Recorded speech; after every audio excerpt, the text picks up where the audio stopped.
Hey guys, Bobby from Friction. Today we're gonna help you run better. So the method or the technique we're gonna work on today is called pose method. And so it's gonna focus on three variables. One, having a good running posture and being aware of cycling through that as we run.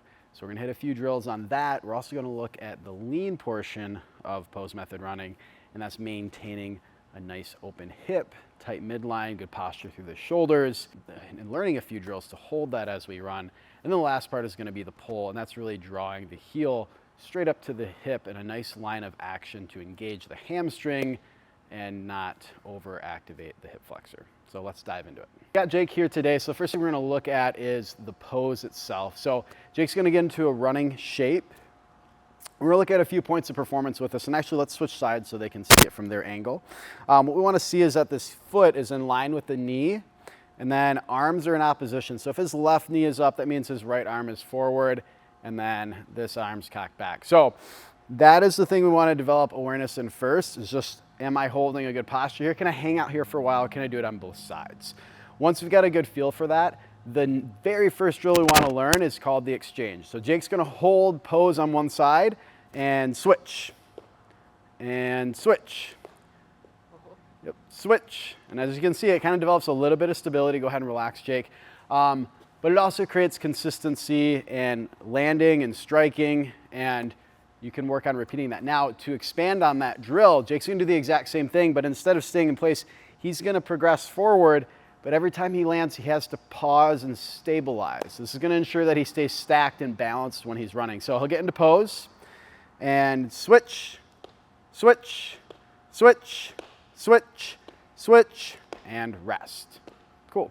So those are a few drills that are going to really enforce his running posture and shape and kind of reinforce that he's hitting the exact same position every time, so he develops consistency in his running.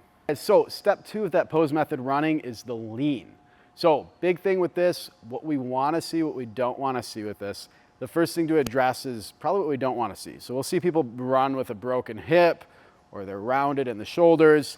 When we go through that lean, we want it to be from the ankle, okay? So we just want the shoulder to lead. And a few drills that are going to help you feel this best would be a falling start. So Jake's going to do is stand with a nice tight posture, hips are open, shoulders are in a good position, and he's going to fall forward, keeping that midline neutral. And when he feels like he needs to catch himself, he's going to go into a run. Now the key here is to make sure that we're maintaining the fall as we go. Go ahead, Jake. Boom, he's gone. So that is one really good drill for that. Another one that is going to really help you get a feel for the lean is going to be lean and hop. So with this one, if we have Jake come back, we are going to have him hop in place, and he's just going to maintain his hop for about 5 hops, and then he's going to lean forward, and he's just going to continue that hop. So he'll do this 5 in place, 5 falling, 5 in place, 5 falling. So go ahead and look at 2 segments of that. So 5 hops, keep his midline tight, and he's going to lean forward and then settle out and repeat. Cool. All right, and so that's really going to teach him to stay on his forefoot, make sure that he's landing underneath his shoulders and that his shoulders are leading the run, and then he's not breaking at the hip.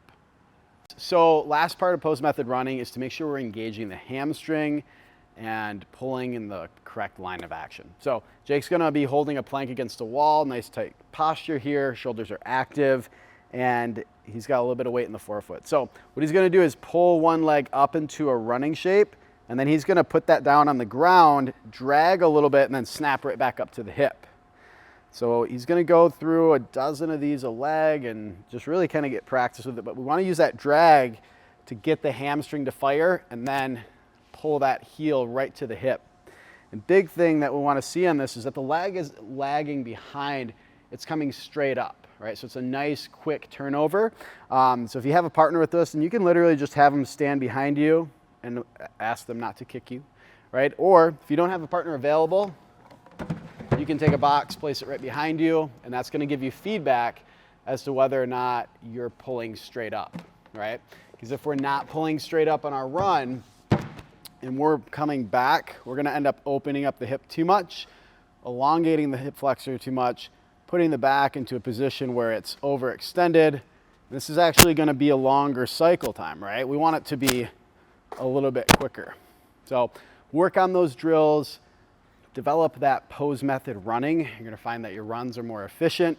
You're gonna have less cramps in the calf, less shin splints, less hip and back pain and stress when you run. You'll be more efficient, you'll be more powerful, and you're gonna have a good time. So if you like videos like these, like and subscribe.